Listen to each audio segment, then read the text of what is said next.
Pápež František prijal včera vo Vatikáne členov kalazánskej rodiny, do ktorej patria aj piaristi pôsobiaci aj na Slovensku, a ktorá oslavuje svoje 75.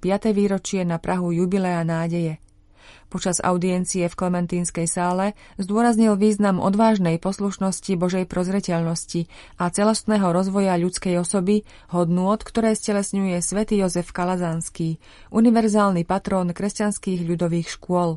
Váš zakladateľ neváhal narušiť plány svojho života, aby sa venoval pouličným deťom, s ktorými sa stretol, povedal pápež a poukázal na to, ako piaristické školy nevznikli z rigidného plánovania, ale z odvahy dobrého kňaza, ktorý sa nechal pohnúť potrebami druhých.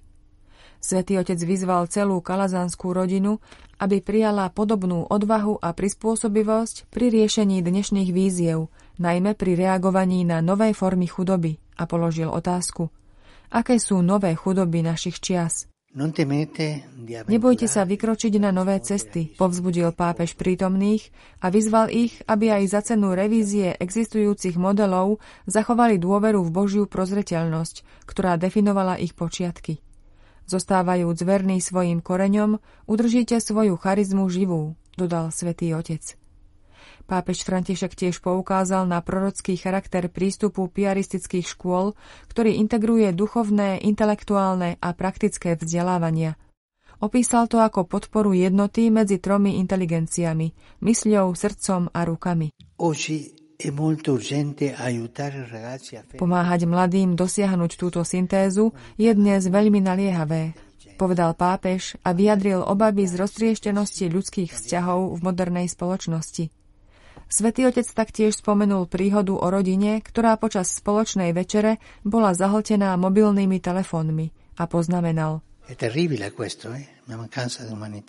Je to hrozné, nedostatok ľudskosti. Pápež vyzval k uprednostňovaniu skutočných, tvárou v tvár prebiehajúcich vzťahov pred virtuálnymi interakciami. Pozrite sa jeden druhému do očí, nehovorte len cez telefón. Svätý Otec ocenil kalazánskú rodinu za ich záväzok k celostnému vzdelávaniu, ktoré opísal ako životne dôležitý charizmatický talent, ktorý im zveril Boh. Povzbudil ich, aby pokračovali v podpore harmónie v jednotlivcoch a komunitách.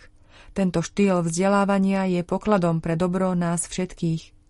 Na záver svojho príhovoru pápež František pochválil jednotu a spoluprácu medzi členmi kalazánskej rodiny, zasvetenými mužmi a ženami, laikmi i duchovnými. Poukázal na to, ako ich spoločné úsilie, inšpirované Duchom Svätým, stelesňuje misiu cirkvi kráčať spolu v službe druhým.